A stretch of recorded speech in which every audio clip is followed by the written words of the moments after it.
aja ngece karo bapak ditonton saka batin kaya ngono. Saiki aku tak takon karo kowe, Mas.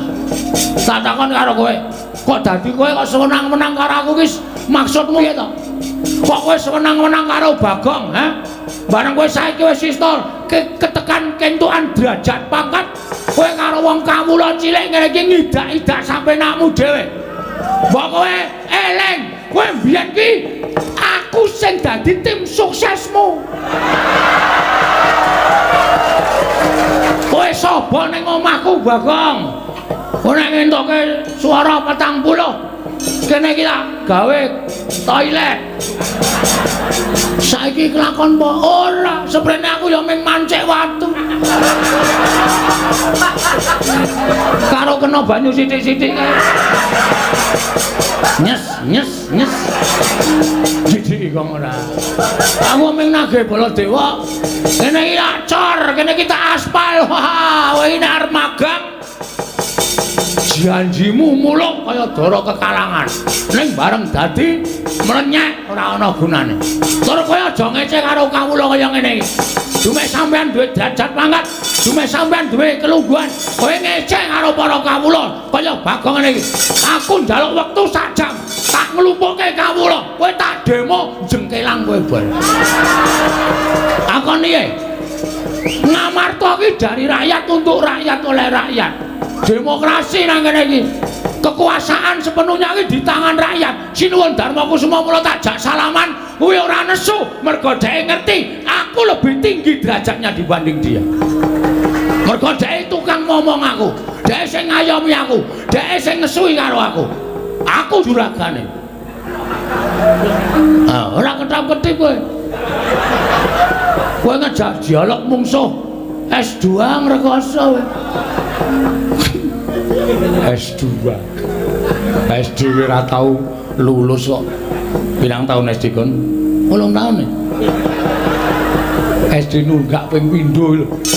Aku jepret gurune. Oh. Kurang ajar ayo gurune mureng-mureng. Ora seru kok. Minta tarik tik ngono dak. Kira kurang ajar iki. SD kok wis wani jepret gurune. Diajari Semar ya mbiyen. Diajari Semar ora. Ayo Mawang Sulan. Jane sampean ngejan apa? Wah, panuswane jajalan.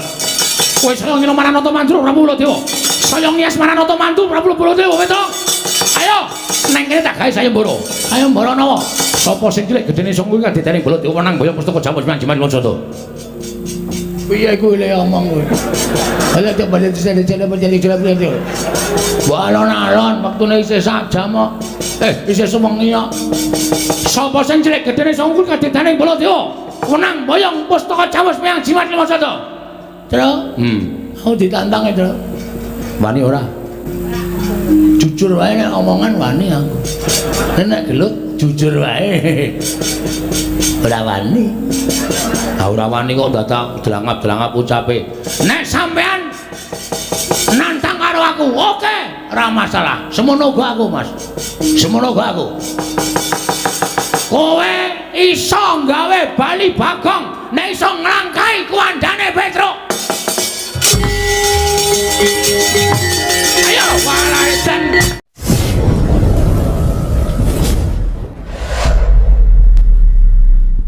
Elek iki sinuwun Mandura, ora peduli. Aku nang kene iki nang gone juragaku. Juragamu sapa? Ndara Pandhawa ora juragaku to? Bagong. Non, ning kowe tudu tata krama. Kula nek ora tata krama nggo napa? Lho, kok sak malah sajak sora lehmu omong, kok seta. Kok Prabu sampun to? Ora, aku mengelekke Bagong. Aku pengen Bagong kuwi ditata krama kaya Petruk. Ngadep ratu kuwi ya kena, ning nganggo tata krama. Lek kula kurang tata krama nggo napa? Wah, jan. Sesore kok gawe masalah lho. Wis kok aja tanduki ya aja tanduki. Kok tanduki piye aku ki wong emosinane. Aku nek digetak wong ki cepet nesu e. Mbok alon iso to Bagong, kowe nganggo tata krama, ngono ora apik to. Bagong. Nganggo tata krama, aku urung budhek lho, Tru. Ha iya. Men kene kono kok bengok-bengok. Kok Prabu sampun mangke malah panjenengan boten kajen. Lusirku ki ngandani ya kena ning aja ning pasewakan. Menika nembe wonten Narendra Siriwaka. Mangke ndak malah gegeran kaya ora apal karo watake Bagong. Ya wis tak kuat-kuatke. Ora kuat dibecakke. Oh, Bagong ora. Iki senengane aku wis wegah aku wis ngomong karo kowe to aja gawe masalah. Aku ora gawe masalah kok diwarahi kok. Aku nek diwarahi sapa-sapa ora wedi. Petro dalem Padhararja sapraptamu Panakawan. Wilujeng Gusti. Nering sambi kula sowan kula bekti kula kunjuk. Iya Petro ndak tampa Bagong Padhararja. Pangestunipun sinuwun Prabu Darmakusuma. Sowan kula nering sambi kala kula kepareng ngaturaken sembah sumungkeming pangabekti kula kunjuk. Iya Bagong pangestuku tampanana. Kula pun dinggo jimat paripe dayana ing kasantosan kula cancang pucake weni dumaweng wijang rumeketing werdaya saestu andadosaken cahya nur cahya daging rakayuanan modar. Wong ngene iki dianggep ora tata krama. Oh iya ngandhake bahasaku ya apik. Petro Padhararja sapraptamu. Panjenenganipun Sinundarawati wilujeng bekti kula kunjuk nggih sinuwun. Iya Petro tak tampa pangestuku manana Panakawan kula punika jimat paripin dayana ing kasantosan. Ponakan Bagong Padhararja panjenenganipun sinuwun Kresna wilujeng bekti kula kunjuk nggih sinuwun. Iya Bagong pangestuku tampanana. Kula pundi nggo jimat paripin dayana ing kasantosan. Dipun sekecakaken nipun lenggah sinuwun. Iya Bagong kuwi ora kepenak Panakawan Bagong matur sembah nuwun. Petro Padhararja sapraptamu. Panjenenganipun sinuwun Mandura wilujeng bekti kula kunjuk. Yo, pangestuku tampanana. Kula pundi nggo jimat paripe dayana ing kasantosan. Wong edan Bagong Padhararja. Wong edan Bagong Padhararja. Lho lha iki, ya ora ngecek karo aku iki. Aku ki ratu nimbali karo Batur kok ora diwangsuli iki piye Kresna? Gong, mbok wangsulan to. Kowe wis tau ora aku mlebu rumah sakit jiwa kok. Ayo urung. Mbok sing apik nek ngomong ki. Ngenake atine Urawang, ngenake atine kanca iki sepira abote to? Aku ki nang omah disembah anak putu lho, Tru. Bojoku kowe ngambung tanganku. Kok nang kene mung diedan-edanke, harung tau edan dunekke edan. Kok Prabu menika ya salah kok. Lho, salahku ngono apa? Wong Bagong ki ora tau edan kok dunekke edan. Ya aja ngono to. Nadyan to kawula ning aja sak kepenake dhewe. Wah, sajahe loro ati tak unekke edan. Inggih, sajahipun ngaten wong Bagong ya kedunungan rasa. Ya to Bagong. Ah iya, anu nggih. Ya wis. Anu apa? Bagong. Wong bagus dhewe sak donya. Raharja sapraptamu. Bagong. Lho iki dunekke edan ora wangsulan direke bagus ora wangsulan. Kono gong rasa melu ning jero kowe mari geger wae kok kowe. Wis tau ora aku bagus aku ki ngiloe sok semaput lho, Tru. Kok dunekke bagus ki lho. Wong lulu karo wong ece iki nglarake wong lulu. Wong ngerti ora wong lulu? Ora ngerti. Wah, kudune ngerti wong lulu ki nek wis dimplok terus di nglulu, diulu. Wong lulu ki ngunekke wong ning ora karo wonge, ning serole nyuwara, ning wonge sing dunekke ning jejere. Kuwi lara banget asline. Aku ki bayi wis tak liling sok mecicil. Kok dunekke bagus. Kok Prabu sing lumrah mawon. Yo Bagong Padhararja sapraptamu. Pangaturipun Ndara Baladewa ngono ae penak dadak wong bagus wong elek. Bekti kula kunjuk. Yo. Pangestuku tampanana. Kula tumpuk kula yo kowe. Modar ora kowe. Kualat karo ratu iki ngono kuwi. Kula pundi nggo jiman dayana ning kasantosan. Petro. Nun. Slamet. Nggih pangestunipun Ndara Werkudara wilujeng Bagong. Nun. Ora celometan. Iki keraton tutundang kamu. Wah, anggere sik gojek kaya idak dasmu. Diar kowe. Wangsulan saiki gage. Mana-mana ora wani kok. Ditandasi arepe dhewe apa? Ha sing seru. Baterene entek. Baterene entek. Tak cese sik ngomen rada seret. Tak cese ora. Petro Padhararja, pangestunipun Ndara Janaka wilujeng Bagong Padhararja. Pangestunipun Ndara Janaka wilujeng. Apa Bagong? Baterene entek lho. Pangestunipun Ndara Janaka bekti kula kunjuk. Iya tak tampa. Petro Padhararja wilujeng Ndara kembar. Bagong Slamet pangestunipun kembar. Ndara. Wilujeng bekti kula kunjuk nggih, Den. Iya tak tampa pangestuku tampanana. Petro dalem sinuwun. Ana wigati apa dene sowan mongko tanpa tinimbalan marga matura marang panjenengan ingsun. Apa saka karepmu dhewe apa diutus bapakmu Semar? Petruk matura ingkang terwaca. Saderengipun kula matur kepareng kula ngaturaken tebasi di sekolah bening tulen kula puapun tampa bila wonten lepat kula nggih kula munjuk atur ngersa paduka sanata. Lan nyuwun pangapunten menawi kiranging tata krami duna dungkaping tanduk jer kula menika namung batur, kula menika namung panakawan. Mila boten aneh menawi kirang tata krami, boten aneh menawi kirang subasita. Ora dadi apa Petruk matur sembah nuwun.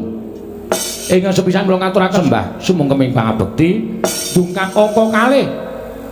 Sowan kula niku mboten saking pikajengan kula piyambak, namung kula menika dapur dipun utus dening Bapak Semar. Diutus dening bapakmu nggih. Ya gene bapakmu dene utusan marang sira Petruk. Ngaten sinuwun.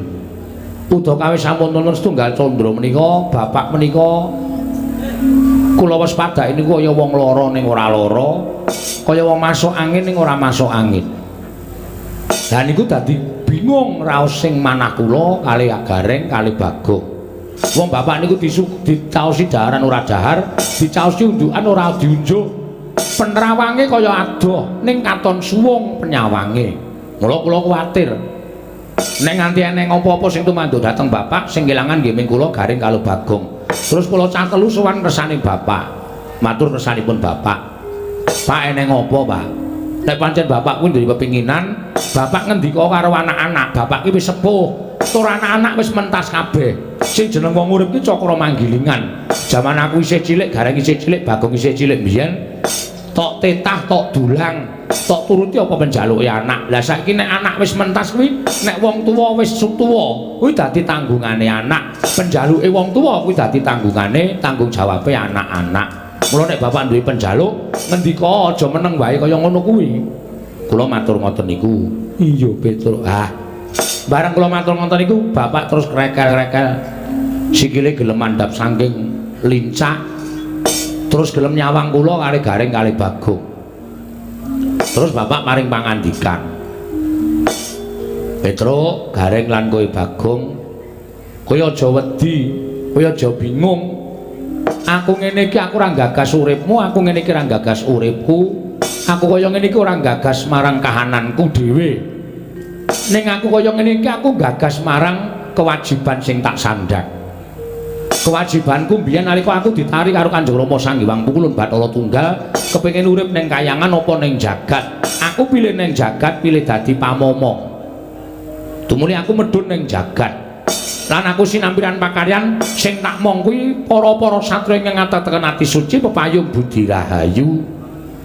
Satriya-satriya ingkang nengenake marang kautaman. Wiwit Ndara Palasara nganti tekan para Pandhawa kuwi wis pirang-pirang turunan sing tak derekke.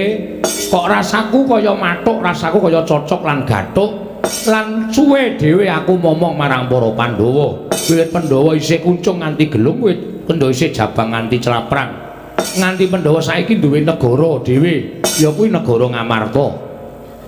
Kowe tak kandhani ya, Truk. Nuwun sewu lho, sinuwun kula nirakaken swantenipun Bapak. Iya, Petruk ora apa-apa. Kowe tak kandhani. Negara Ngamarta menika mbiyen didadi negara ingkang panjang punjung pasir pawukir Lojinawi, Gemah Ripakarta Tata Toraharja. Kawulane padha manunggal tetunggalan sengkut gumregut, manunggal kebak karo kunal. Manunggalake tekad sebaya mukti sebaya mati njunjung marang derajating Praja Ngamarta. Mula ora aneh nek Ngamarta mbiyen kondhang kaloka. Negara ngendi-endi kepengin kaya negara Ngamarta. Nggih, Pak. Ning saiki kok wis beda, Truk. Ngoten niku. Saiki Ngamarta kok wis beda. Ngendi-endi padha regejegan, ngendi-endi padha bentak sirah, ngendi-endi padha golek menange dhewe. Luwih-luwih saiki uripe kawula Ngamarta ora tentrem. Kulit urip karo ora tentrem mergo akeh para kawula ingkang padha nerak marang pernatan hukum Negara Ngamarta, ngudel bingung nungsang puyang numbuk bentuk sakarepe dhewe.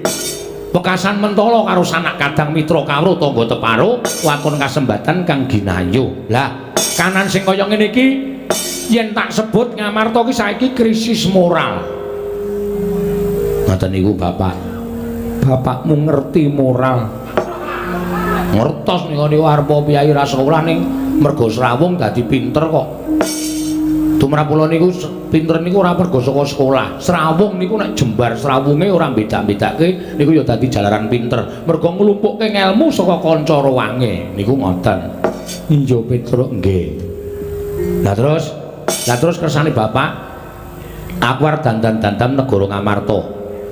Mergo sawangan apa ora gawe perih hati papan-papan pamulangan papan-papan panembah ora padha diparani sing diparani papan-papan maksiat mung perkara bab sepele wae wekasan mentala ngilangke karo nyawa kancane nyawani sedulure. Wah kaya ngene iki nek diteruske Ngamarta kuwi ora bakal suwe to.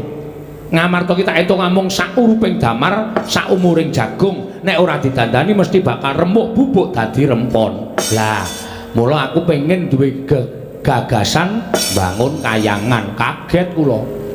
Bapak niku wong sekeng wong ora duwe, bapak niku wong melarat, bapak niku nuwun sewu napa-napa sing nyukupi anak-anak karo bangun kayangan.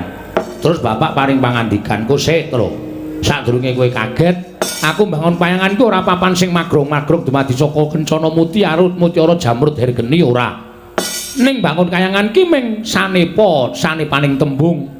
Mergo kayangan ki papan sing kebak kanikmatan, kebak karukunan, kebak kamanunggalan ayem lan tentrem. Ora ana rasa memungsuhan ki urip eneng kayangan. Mula aku pengin dadekake negara Ngamarta ki kawulane mbane urip ana ing kayangan. Mula aku pengin bangun kayangan ing negara Ngamarta.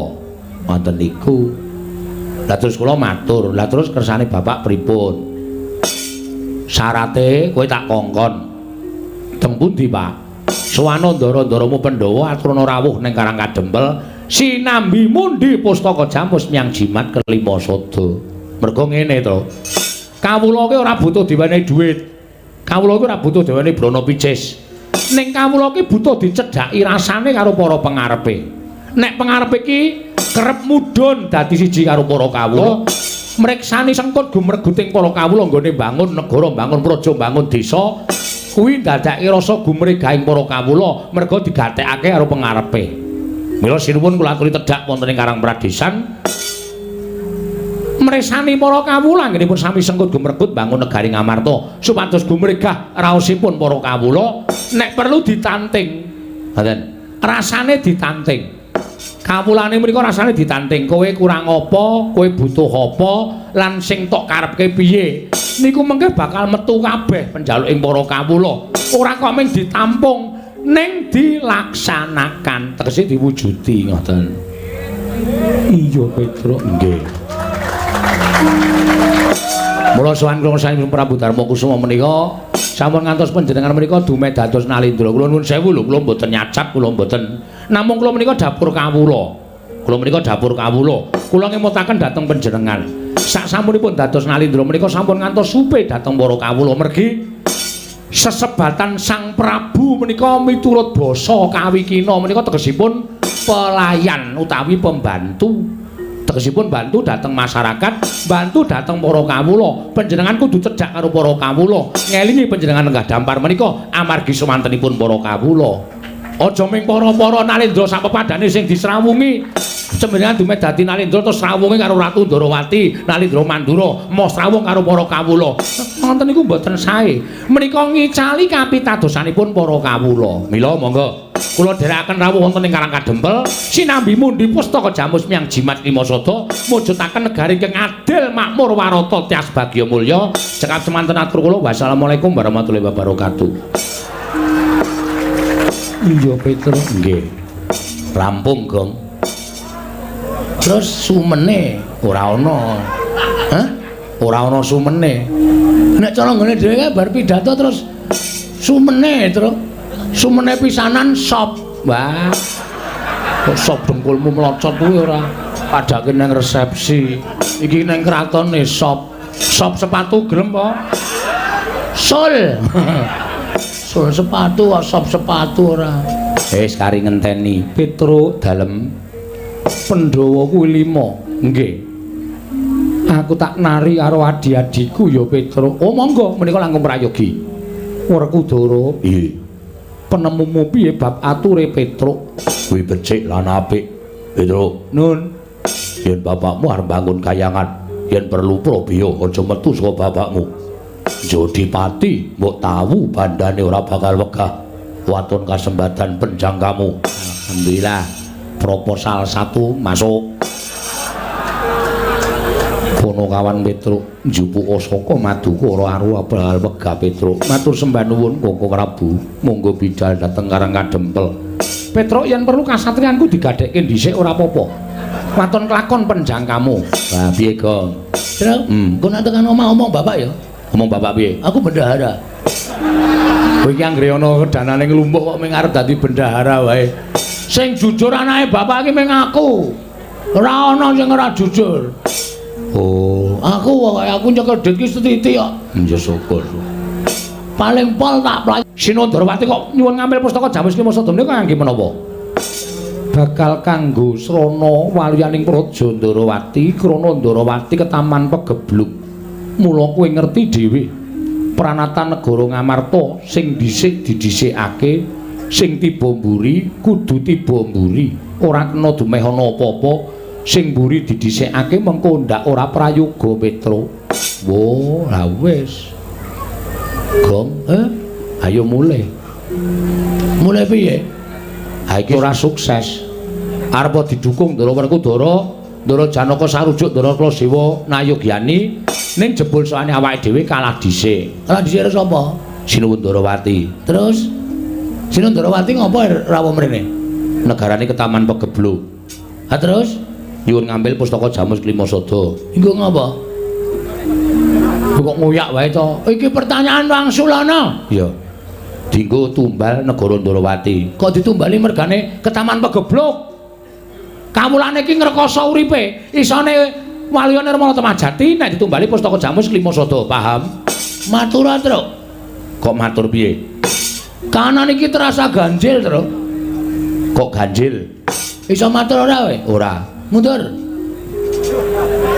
Kowe arep matur? Heeh. Ora gawe masalah lho. Wis ta, mundur. Kowe iki mung iso omong ning ora iso goleki solusi terbaik. Mundur ne. Heeh. Kok teles to, Gong? Kathokku teles e. Mboyo ganti ora. Aku sing matur. Ya, ora gawe masalah. Ora rasa kuwatir. Ramit ki, Den? Iya. Ponokawan Bagong. Nun inggih. Arep ngopo Ponokawan? Ajeng menyiliki Kidik. Apa, Tru? Menyiliki Diki. Kaya keruwe.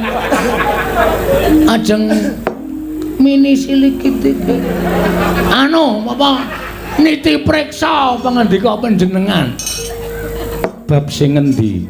Jare wau ngendikanipun Sing Prabu Ndarawati rawuh mriki mergi negarane ketaman pegebluk.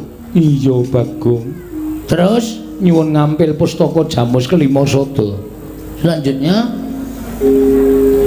Koko Prabu rawuh kepengin nyuwun ngampil pustaka Jamus Klimasada kinarya nambak rengkaning praja. Kowe arep ngopo? Mangke riyen. Nun samu nggih sinuwun.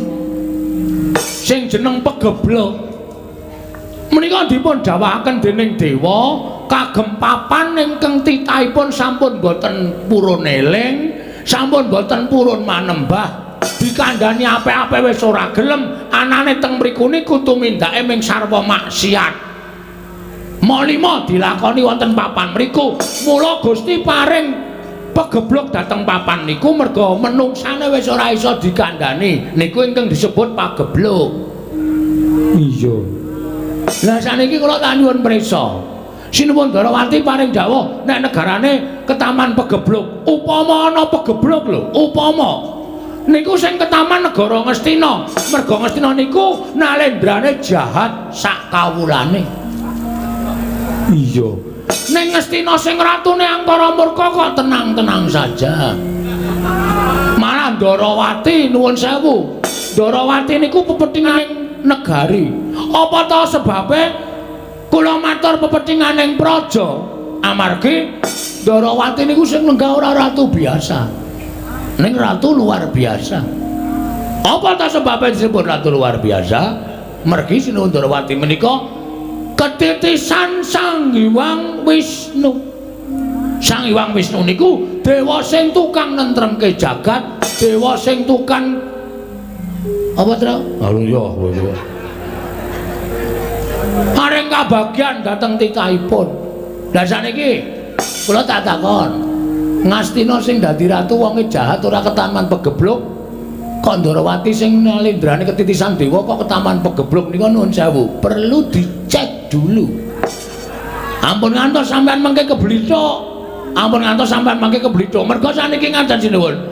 Nuwun sewu, kedung jero iso dijajaki, ning atine menungsa sapa sing ngerti, runtang-runtung saben dina, ning mentala nusuk saka mburi niku pirang-pirang. Ya. Mula saniki ampun nganti gegabah. Ampun nganti sembrono, arepa panjenengan nganggep menika Igeng Raka, pendak dina kumpul kalian para Pandhawa. Ning sinten ngerti? Ngoten. Atine menungsa niku nek Gusti ngeparengake diwalik saka apik dadi elek, saka elek dadi apik niku mung kantun ngedhepke paningale tok.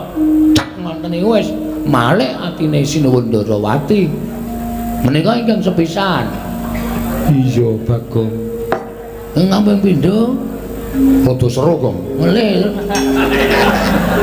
Tangguh bengok-bengok lara ya tangguh. Ayo mau didhawuhi ora gelem kowe. Oh, ya wis ora apa-apa. Kuat-kuatke. Ingkang angka loro. Sakniki niku akeh sulapan. Sakniki niku akeh wong apus-apus. Sandangan Kresna niku teng pundi-pundi sakniki nyewake. Mergo sakniki akeh reok. Nuwun sewu. Ampun gampang percaya. Mula Nalendra Lenggasini Waka menika aja nggunakake netra lahir tok, ning netra batin digunakake supaya aja gampang diapusi. Lah nek iki Sinuwun Ndarawati sing palsu, nuwun sewu. Pustaka Jamus Lima Sada iso digawa dening Sinuwun Ndarawati, mongko jebule nika panjalmaning mungsuh. Kula nuwun sewu terus sampeyan kelangan pustaka Jamus Lima Sada. Pusaka Jamus Lima Sada menika mboten namung pusakanipun para Pandhawa, ning nika pusakanipun para kawula sak negari Kamarta. Nek nganti kelangan pustaka Jamus Lima Sada sing rekoso dudu sampeyan, ning kawula ugi ngrekoso. Ada Tru? Menika leres lho kula sing ngomongke. Mula kudu kedah ngatos-atos. Ngaten? Ning nek sampean rawuh tareng-karang kedempel niku pusaka ora pisah karo para Pandhawa. Pusaka dadi siji karo para Pandhawa. Pusaka aman, Pandhawa ya aman. Ning sedaya gumantung dhateng panjenengan. Ajeng mangparingke Sinuwun Ndarawati ya kena, ajeng mangparingke Petruk kalih Bagong ya ora apa-apa. Niku berbawasa wonten asta paduka Gusti kula ingkang Sinuwun Prabu Dasamuka Barapaya. Gong, Dharma Kusuma. Ngoten. Kula satri menggalih. Mboten pripun-pripun lho niki ping ngemutaken. Nek nganti niki wong liya telik Mangendrajala mungsuh ingkang marajal saka sela-selane Garu. Sapa sing ajeng cilaka Sinuwun Pratri menggalih?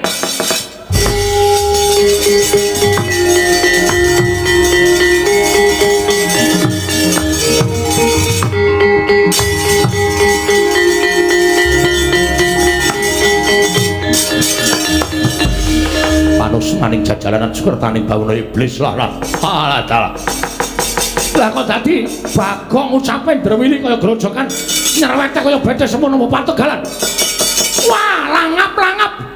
Ucape nang ngarepe Kyai Prabu Darma Kusuma ngina karo Kyai Prabu Ndarawati. Barat. Tru, gentenan, Tru. Gentenan piye? Wong kowe sing muni-muni kowe sing kudu wani nanggung perkarane. Wah, cilaka iki. Asem iki. Waduh. Dewi senengane ora gagas kok. Neng kene neng sapa iki ora gagas. Kowe ket mau tak bandemi krikil iki mergo aku arep ngandani nek ning kene ana Sinuwun Mandura. Urang gedhe. Soalnya nek bandem aku iki batako. Iya.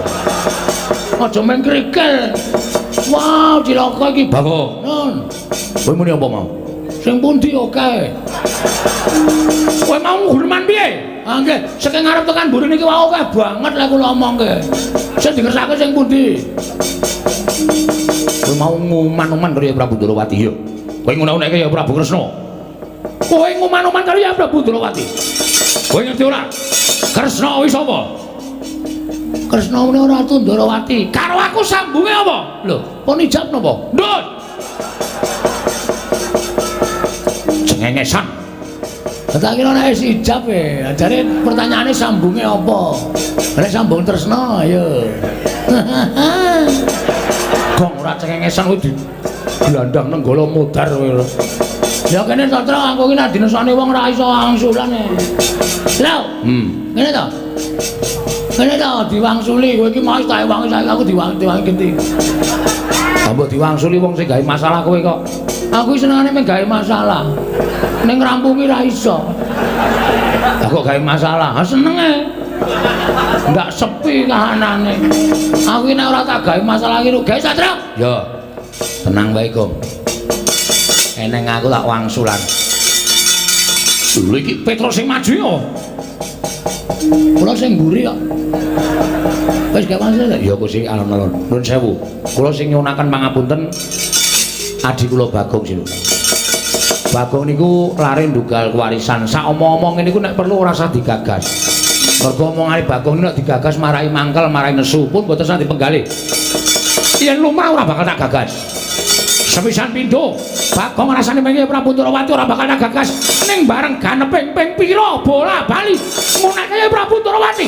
Kuwi dadi murkane Ngatamandura Prabu Baladewa. Aku ora trima yen to adikku Ndarawati diunah-unahi karo Bagong. Nggih, kula sing nyuwunke pangapura. Ora ana pangapura kanggo Bagong. Gong. Terserah ning rembug kono. Wis pet-petane, Tru. Kang apa mergane? Ha iki kok dadi masalah ora rampung-rampung. Kowe njupuk nyuwun ngapura dhewe. Gah, lho. Aku njupuk nyuwun ngapura mbok menawa ayem. Wis ayem ora ayem. Wis munake aku wong edan. Mau aku teko dunake ra tata krama.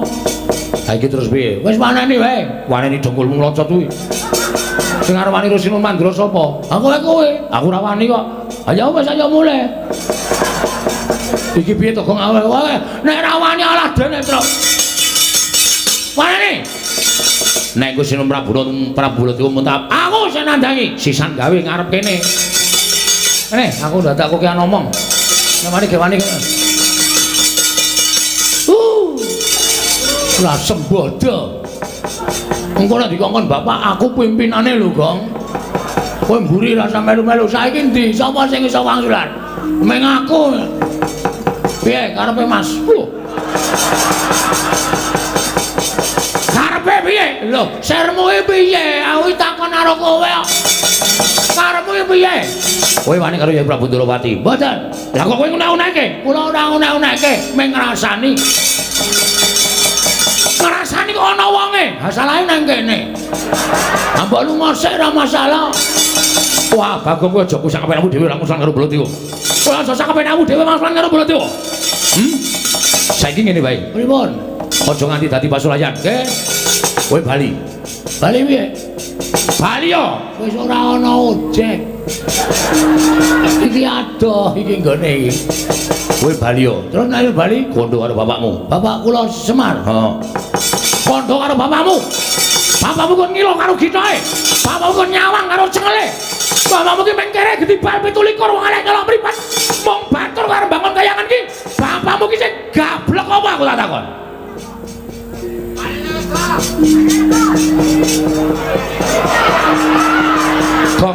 Gong.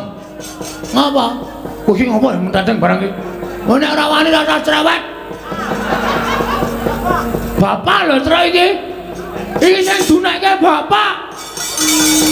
Bapak ki tak sembah. Bapak loro tak presake. Tak tirai tak gawake intip. Men bapak ki aja nganti kena apa-apa. Saiki bapak dunek-uneke. Ora semangkean kowe bol. Lho. Bol piye? Jenengmu Baladewa kon ngundang apa? Jeneng Baladewa kok ora gelem diundang bol. Kon ngundang ngambeyen. Wes. Bagong kurang ajar tenan. Wes kowe meneng Tru, nek ora wani metu sana. Kono metu sana aku tak metu keri. Kok aku nek marem tak metu. Saedan ora. Ngene Mas, kowe aja suya-uya karo bapak. Kowe nguneke bapak wong kene gedhi bal 17 wong elek nyolong mripat. bapakku ming batur. Nyatane ngono, kuwi disawang saka ngendi? Aja ngawur kowe. Bapak ki nek disawang lair pancen kere. Pancen gedhi bal 17 wong ali nyala mripat. Ning batin bapak kae dewa. Kae Sang Hyang Ismanta. Salah. Salah, ha? Ismaya. Ismaya apa Ismanta? Ismaya. Kuwi ning KTP ki Ismanta. Kuwi sing salah sing nyatet KTP. Ora positif watanganane Semar. Kae Sang Hyang Ismaya, Ismaya ta Ismaya. Kae tangane Bathara Guru bol.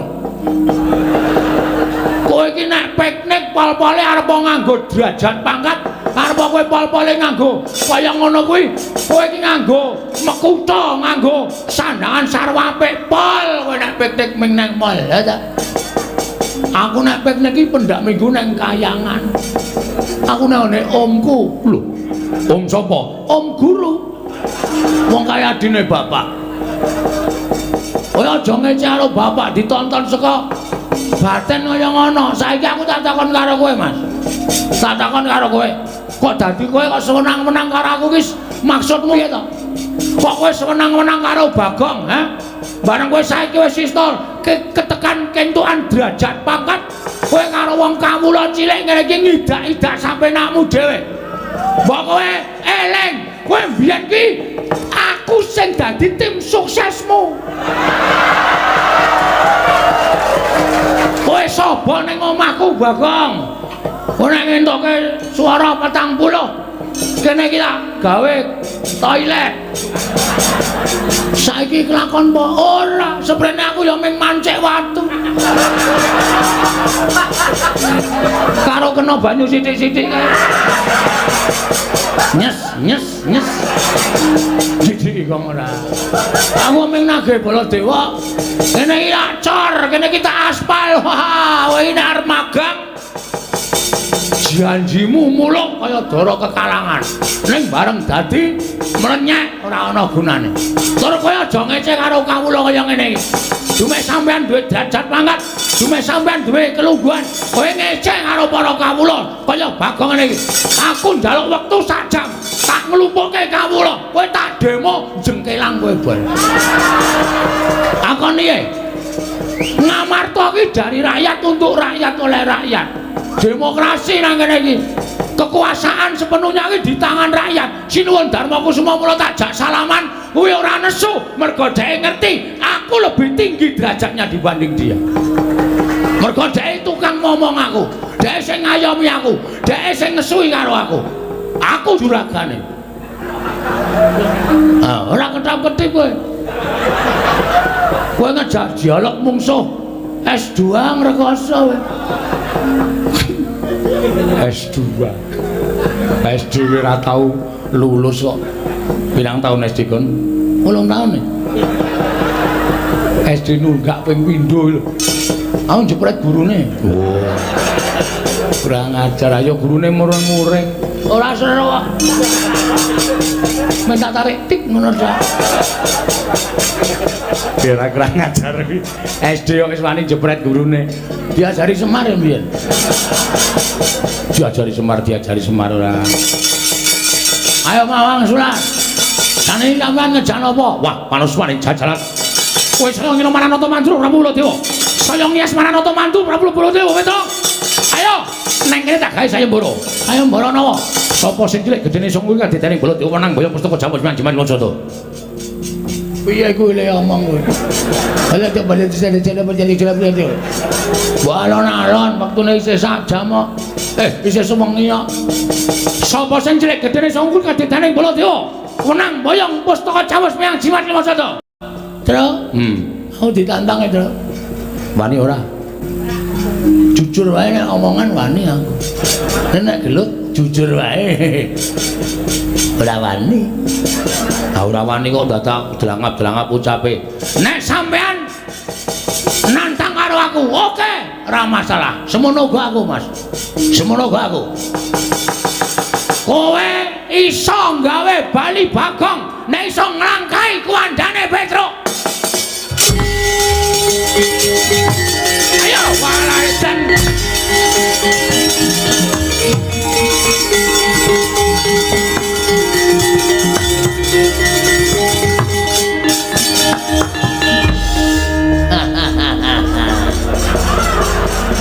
bangsa wong cerdik.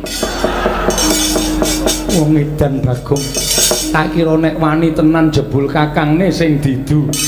Men ndak meng ketengok. Nah, Petro niku napa-napa dikuasai. Wau disangoni Semar ya sing gawa Petro. Dhek jajan ya kula ming turan. Ora tak patekke. Ya iyalah saiki karepmu piye?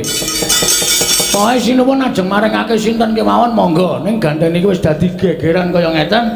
Ngibarate kaya dene kriwikan dadi grojokan. Petro wis entuk mungsuh. Jane sing kula incer dudu Prabu Baladewa. Sing mbok incer sapa? Petro niku kakang kula, Baladewa kakangane Kresna.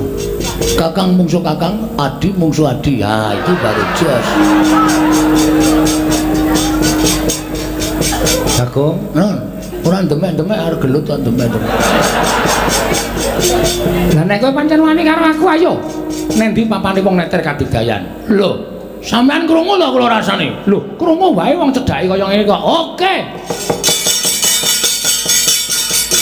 Wadake nyepelekke. Koko Prabu kuwi wong getapan, aku kuwi wong sareh. Aku ora tau iso nesu karo para Panakawan. Ning iki kudu nesu. Iki wis gegeran kok. Lah terus Petro mungsuh Prabu Baladewa, sampean kudu mungsuh aku. nek kowe mungsuh aku ora imbang. Wah, aku ditambahi watu. Ora omongan karo kowe kok marahi mangkel to. Mangkel ning seneng to? Mbah. Ayo. Ada. Ayo to, nek guyu ki rasa larang-larang wong edan. Gene guyu. Nek kowe mungsuh aku kowe kalah. Sing kandha sapa? Hah? Lho, aku duwe pusaka. Oh iya ya. Senjata cakra tak tamani senjata cakra mati. Kowe sadurunge namani senjata cakra, Pak Babit nganggo bendho mati. Aku ora iso mati. Weh, sing ngomong sapa? Aku ki ora iso mati. Kok iso? Aku nggawa Sekar Wijaya Kesuma kuwi panguripane wong mati ning durung winanci. Aku nggawa Sekar Wijaya Kesuma dipateni ora iso mati. Oh iya. Terus kowe tak tibani senjata cakra dies. Kula mati. Iya, Terus sampean nggawa Sekar to? iya, Aku duripke. lho ora. Lho kok ora duripke? Lho, mungsuh kok kon nguripke iki piye? Mungsuh mati ya wis ora dadak rasa dadak diuripke. Wah, cilaka iki. Lah wis rasa perang. Lah piye sida ora? Ora wae, aku ora iso urip kok. Aku ora dungkuli kembang kowe uripe angel. Arep wis dioyok-oyok ora gelem urip. Wis rasa wae. Malah rugi. Tiwas mungsuhe mempeng kene ra urip wae. Baul. Ora iso ngapa-ngapa pisan. Bagong aja edan, Aja kaya bocah cilik. Nuwun sewu sinuwun. Kula nyuwun pamit nggih sinuwun. arep menyang endi? Ngelekke Petro. Sinuwun Mandura menika juragan kula. Menika pepundhen kula niki wau jane tak kira gojek jebul tenanan. Kula nyuwun pamit kula tak medal jawi. Ngelekke kalih Petro aja nganti wani karo Sinuwun Prabu Mandura. Iya Bagong aja kaya bocah cilik. Nggih matur sembah Sinuwun Darawati nyuwun pamunten nggih ping gojek. Ora apa-apa Bagong. Aku ngerti watakmu. Nggih. Wis kana ndak metu. Nggih nyuwun pamit nggih. Iya sing ati-ati. Darawati Darawati nyuwun pamit nggih. Yo sing ati-ati Bagong. Darawati Janaka kula nyuwun pamit. Iya Bagong sing ati-ati. Darawati Kula Dewa nyuwun pamit nggih, Den. Iya Bagong sing ati-ati. Iya Bagong sing ati-ati. Aku bali sik ya, Mah. Atur-atur kamar. Nomor BPA-mu isih sing wingi to? Tasih. Engko tak ping. Iya. Ngoten mawon nggih sinuwun. Iya Bagong. Nggih. Soale Petro niku kandhan-kandhanane angel tenan. Petro niku siji wonge gampang nesu. Mbah bener mbah luput mesti nesuhan niku lho kula sing marahi ora jenak nek ngejak Petro nang ndi-ndi. Iki wau jenengan nggih preso piyambak to karo Prabu Baladewa kok wani Petro niki ora jajal. Iya Bagong. Nggih. Mula nek mboten kula elekke ndak ora mendho. Iya. Mergo Petro niku sing diudeni mung siji. Sapa? Kula. Iya. Moko nek tak kula kene, "Truk, ora kaya ngono." Mesti mandeg. Iya Bagong. Nggih. Para Iya. pundi Den? Iya sing ati-ati. Pundi to? Yo sing hati-hati. Pun gitu. Iya sing ati-ati. Dorong pamit iya sing ati-ati Bagong. Tenan lho winginane niku bojone ora ngerti apa-apa. Cucuk ember kali Petruk. Nanti tak eleke ana apa Petruk ora anarkis. Niku nembe didelehke embere. Lah kaya ngono ki mengko entuk hukum saka Praja Ngamarta Bagong. Lah mungkin wonten sing ngono rak malah kewirangan to. Iya. Pun nggih ngoten mawon mung ngabari kok niki wau. Iya. Ampun ngantos enten napa-napa. Iya Bagong. Sareng pareng-pareng. Prite? Iya. Pun nggih. Iya. Dara? Iya iya. Pun nggih. Iya Bagong iya. Kapan kae? Kapan? Boten sida, Dik. Dijongko dening bapake kasembadan. Terus saiki aku tak takon karo kowe.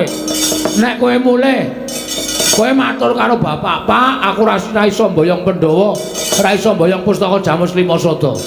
Bapak iki mung meneng wae. Bapak ora protes, ora nyeneni kowe. Malah mesti bapak mung mesem. Ning eseme bapak kowe ora iso ditebak. Kowe iki mesem lara apa mesem bunga kuwi ora ngerti terus. Mergo akeh wong nyebutake Semar kae samar. Semar kae guyu durung karuan nek Semar ki bunga, Semar ki nangis durung karuan nek Semar ki sedih. Ngono ya. Ha iya. Bapak men niteni nek ngati Petruk anakku lanang dikongkon ora iso ngrampuki karya. Haning sing maju dudu Ndara Baladewa iku. Sapa? Anak-anak Pandhawa. Luwe-luwe ming anak-anak Pandhawa bayi wingi sore kok kowe mundur ngono. Haning kae iki pepundhenku. Wes rasa ngurus pepunden. Nek pancen anak-anak Pandhawa mbelani karo Baladewa, rawe rantas malang diputung. Aku mungsuh Ndara Garukaca, Ndara Antareja, Ndara Antasena. Nek perlu ora masalah. Nek aku mati, Pendem. Gusti kok oleh mendem ki gampang. Anak bojoku ki lho, Truk. Wong ki nek wis gelem tumindak, wong wis gelem netepi kewajiban aja mikir anak bojo. Anak bojo nang omah ora usah digagas. Kowe mati dadi kusuma bangsa. Kowe nglabuhi bapak mati nek miturut aku hitungane mati utama. Waduh. Kok kaya ngerti-ngerti ya. Mati ki dipitung dadi 3. Mati utama, mati madya, mati nesta. Mati utama. Matine wong labuh bebener. Labuh bebener, labuh wong tuwa, labuh agama, labuh negara, kuwi mati utama. Kuwi cinadang swarga. Kowe nyawamu metucul langsung diwenehi kunci swarga karo malaikat. Lebokke swarga tanpa mampir ning neraka. Mati utama. Mati utama. Nek mati madya, nek mati madya ki Marjadra Antasena diayomi karo Gusti, kowe menang karo putra Jodipati 3. Lho, ora glelek. Petruk menang lho Gatotkaca. Wah, semebar spiral. apa? Spiral. Viral kok spiral. Oh, piye ora glelek? Ah ora kok. Awar Bali wae. Aku ora penak nek musuh anak-anak Pandhawa. Mungsuhku Ndara Baladewa kok aku musuh anak-anak Pandhawa. Wis tenan kowe mulih. Mulya. Aku tak nang kene. Kowe nek mungsuh anak-anak Pandhawa mati tenan. Mati tak wujute. Aku lu wong mati bangane tekan ngarepe Bapak Wirang. Wirang ki selawase urip ra iso ilang terus. Arep diraupi keletan taun, umure wis mundhak. Wirang ku nek dieling-eling utawa kelingan meneh bakal ndhe rasa wirang. Modar sisan modar ora ngrasake apa-apa. Ayo wis nek arep mati-mati yo. Lho, kowe? Aku tak bali. Aku jenenge ora friend. Ora friend piye? Ora kanca. Aku mati kok ya mati nang kene wong loro. Ngene wae. Supaya kowe ora sawedi, aku gandeng nek omong ting pletot. Nek omong ora tau bener. Heeh. Engko nek ana anak Pandhawa sing tekan kene, kowe sing ngomongan. Ha terus Nek kandhane ora kena, sing ngantil aku. iki ora cangkeman lho, Gong. Ki aku moh nek ming dolanan. Tenan, kok amuke kabeh. Ning sing guneman kowe. Oh iya, manut. Sing guneman aku ngelekke putra Pandhawa. Nek ra gelem, Asik kate. ya. Kowe nek ndi? Aku nang mburimu. Ya. Tak salin sik. Ya. arep gelut ya training. Oh iya. Kowe ki edan kowe ki mau training sapa ya? Mbah mau semampir nang dol desa ana tak saut ya, Tru. Ngene iki rak trampe nek keran. Oh iya. Tenan lho. Heeh. Tak takonane nek kira-kira ora kena kandhani aku njawil kowe Sikane ape? yo oke neng dina kene lho. Heeh.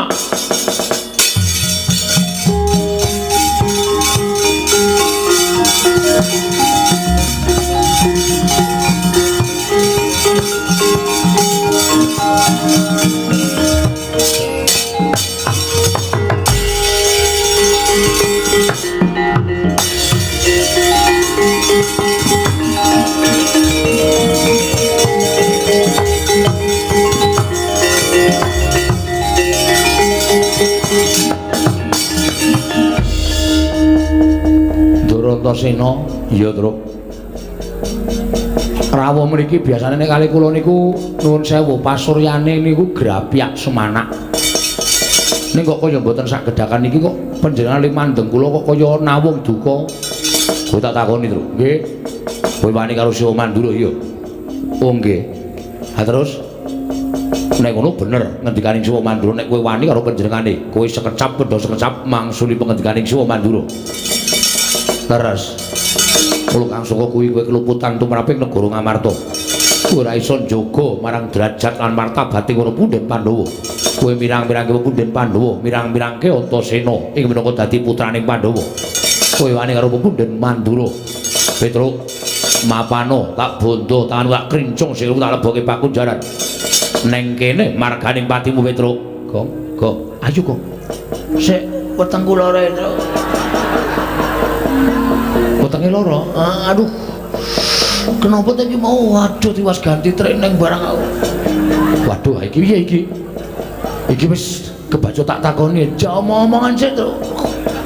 Diulur wektune kok nek mari asikate, Tru. oh iya ning tenan lho Iki mak kerucuk ngono terus. Mbah napa iki, Tru? waduh tak jagake Jagake dengkulmu nak lara wetenge kok dijagake.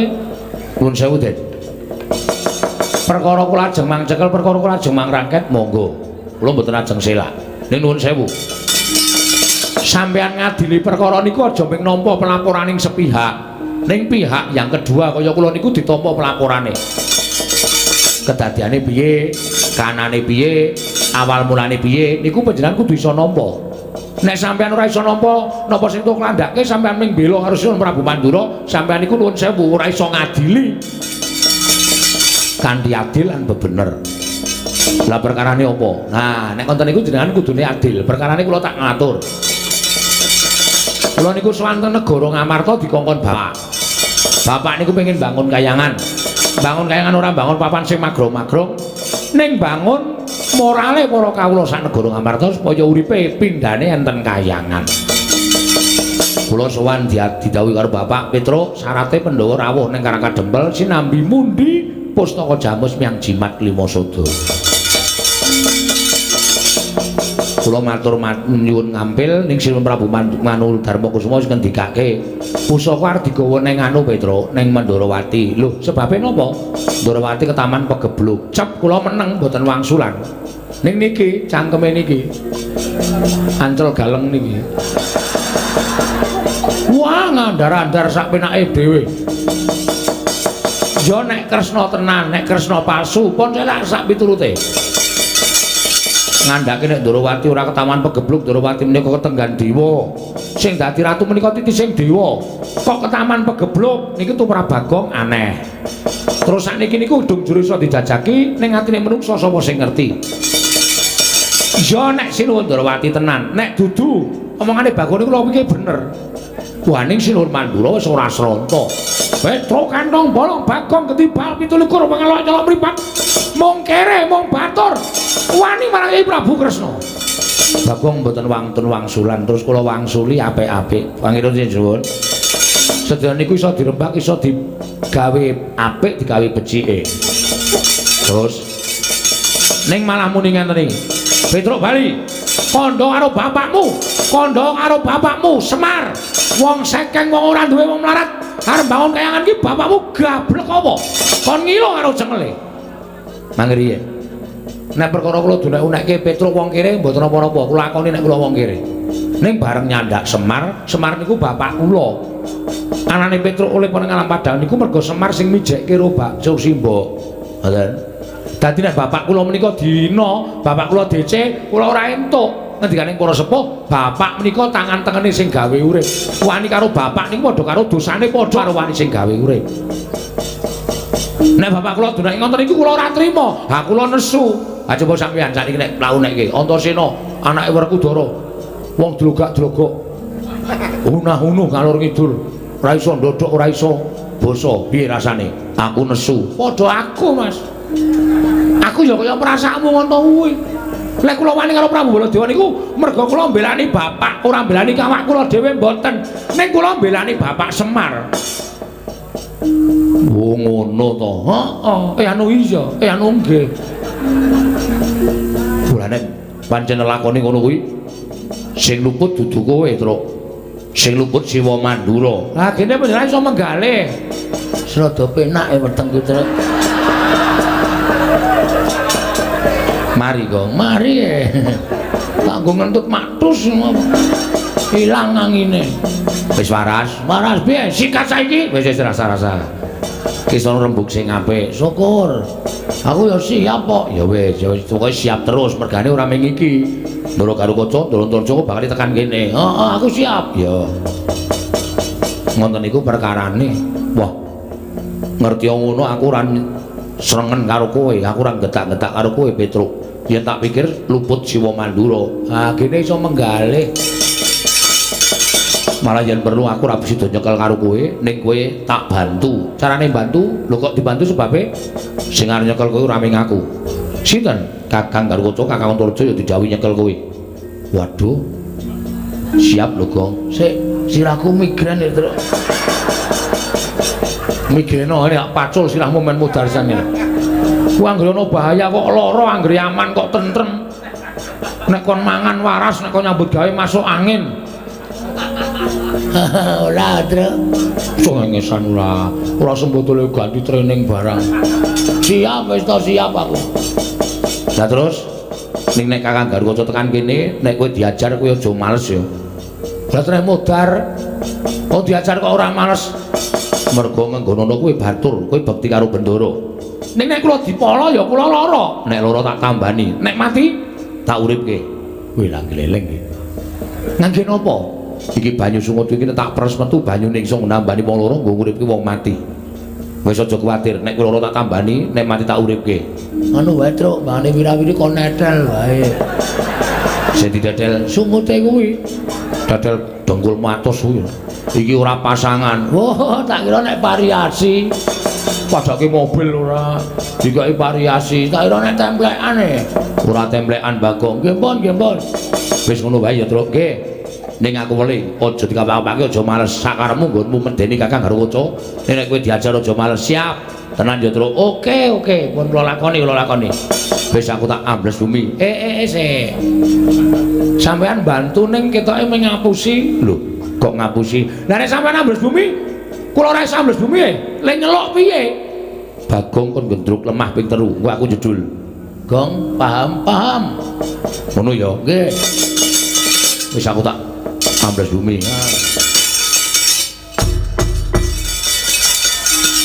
Ngopo? Menjajal kok, Mas. Wah, median ora. Wah, ya dijajal ya, Truk. Ha iya. Kok wis dingonok-ngonokke ra metu, ha ta?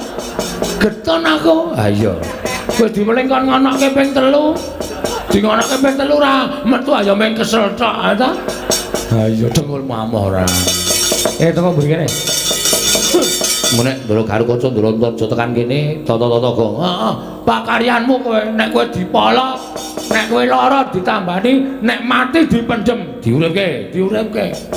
Wis aku tak nang mburi, aku penonton saiki. Penonton piye? Engko nek Ndoro Garwoco ngantem kowe aja nesu lho, Gong. Aku ora entuk bales kok. Nek aku diantem kowe aja lara ati, aja males. Ora. Engko aku tak gedruk lemah ping 3 men Ndoro Antarja metu. Ya. Tenan yo le. Heeh, tak jagani terus, tak jagani. Ya.